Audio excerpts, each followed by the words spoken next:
মাননীয় স্পিকার, ভাতার পরিমাণ বৃদ্ধি করা হয়েছে, কিন্তু অবস্থাটা যদি এমন হতো যে 65 বছর হলেই সে ভাতা পাবে, বিধবা হলেই সে বোন ভাতা পাবে, এটা যথাযথ ছিল।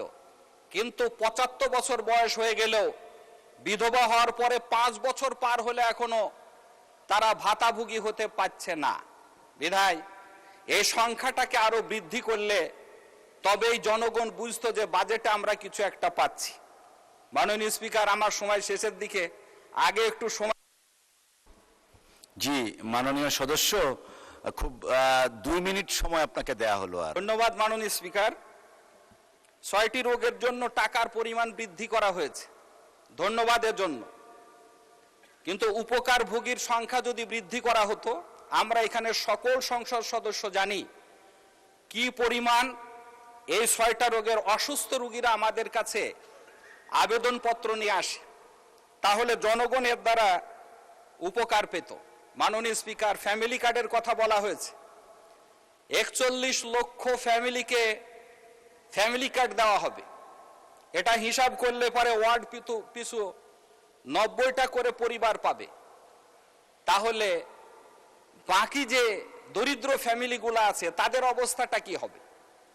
এবং এইটা পাওয়ার প্রতিযোগিতার কারণে আমরা দেখেছি ইতোমধ্যে সংবাদপত্রগুলোতে ফ্যামিলি কার্ড দেওয়ার প্রলোভনে ধর্ষণের শিকার হয়েছে, ফ্যামিলি কার্ড দেওয়ার প্রলোভনে টাকা নেওয়া হচ্ছে, এটা প্রতিদিনের রিপোর্ট আছে। মাননীয় স্পিকার, এজন্য আরো যে প্রান্তিক জনগোষ্ঠী আছে, ফ্যামিলি কার্ডের বাইরে যারা থাকবে, তাদের মানটা বাড়াবার জন্য, জীবন মানটা বাড়াবার জন্য প্রয়োজনীয় পদক্ষেপ নেওয়ার জন্য আমি অনুরোধ করব।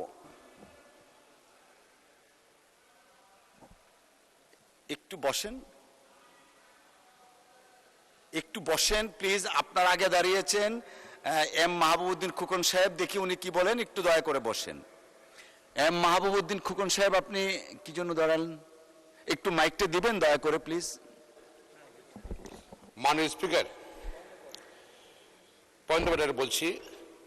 মেহেরপুর 1-এর মাননীয় সংসদ সদস্য তার বক্তব্যে বলেছেন ফ্যামিলি কার্ড দেওয়ার প্রলোভন দেখিয়ে দর্শন করা হয়েছে। ফ্যামিলি কার্ড দেওয়ার প্রলোভন দেখিয়ে দর্শন করা হয়েছে। মানে এটা দুঃখজনক ব্যাপার।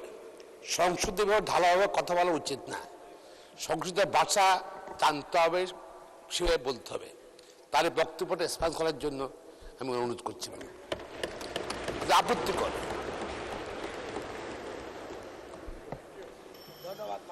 মাননীয় সদস্য, আপনি বলতে চাচ্ছেন যে বসেন আপনি। মেহেরপুর 1 আসনের মাননীয় সদস্য, তিনি তার বাজেট বক্তব্যে বলেছেন ফ্যামিলি কার্ডের প্রলোভন দিয়ে ধর্ষণ করেছেন।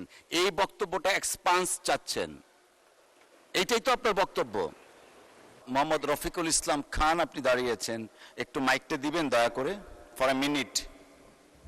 মাননীয় স্পিকার, আপনাকে ধন্যবাদ আমাকে সুযোগ দেওয়ার জন্য। আপনি একটু আগে একটা বক্তব্য এক্সপান্স করেছেন আমাদের মেহেরপুর 1-এর মাননীয় সংসদ সদস্য তাজউদ্দিন খান সাহেবের বক্তব্য। এক্সপান্স তো হবে যদি অসত্য বক্তব্য দিয়ে থাকেন অথবা অসংসদীয় শব্দ যদি ব্যবহার করেন, তাহলে এক্সপান্স হবে। এজন্য আমার ধারণা উনি কোনোটাই বলেন নাই, কাজে উনি দাঁড়িয়েছিলেন, ওনাকে ওনার বক্তব্য রাখার সুযোগ দেওয়া হোক। জি, মাননীয় স্পিকার, আপনাকে ধন্যবাদ। জি, আপনাকে ধন্যবাদ। আপনি বসেন দয়া করে। মেহেরপুর 1, আপনি দাঁড়ান দয়া করে, কি বলতে চেয়েছিলেন শুনি 1 মিনিটের মধ্যে প্লিজ। মাননীয় স্পিকার, আপনাকে ধন্যবাদ। আমি আমার আলোচনার ভিতরে ফ্যামিলি কার্ডের প্রলোভনে ধর্ষণের শিকার হয়েছে অনেক জায়গাতে এই কথাটা ব্যবহার করেছিলাম।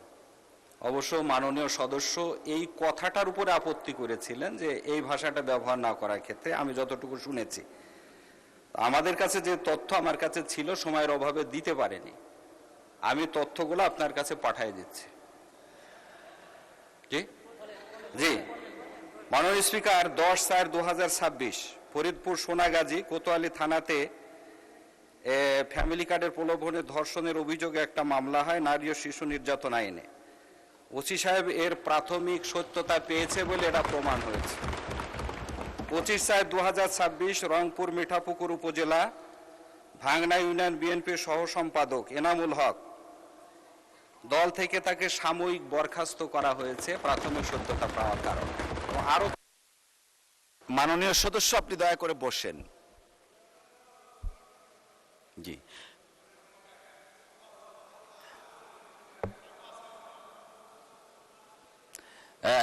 জনাব এম মাহবুবউদ্দিন খোকন সাহেব একটু বসেন। আপনি যা বলতে চেয়েছিলেন একটু বসেন, আমি ওনাকে বলি। জি, মাননীয় সদস্য, ফ্যামিলি কার্ড যে প্রজেক্ট, সেটা শুধুমাত্র মাননীয় প্রধানমন্ত্রী বা এই সরকারের না, সারা দেশের মানুষের একটা আকাঙ্ক্ষিত বিষয়। সো এই প্রজেক্ট সম্পর্কে যেহেতু একটা অভিযোগ এনেছেন আপনি নিজে পার্সোনালি এটার কোনো ক্লারিফিকেশন করেননি, যে কারণে মাননীয় সদস্য হিসাবে আমি এটা বলেছি যে উনার বক্তব্যের প্রেক্ষিতে যে আপনি যে ধর্ষণের অভিযোগ প্রলোভন দেখিয়ে সেই লাইনটা এক্সপান্স করা হয়েছে। অসংখ্য ধন্যবাদ আপনাকে।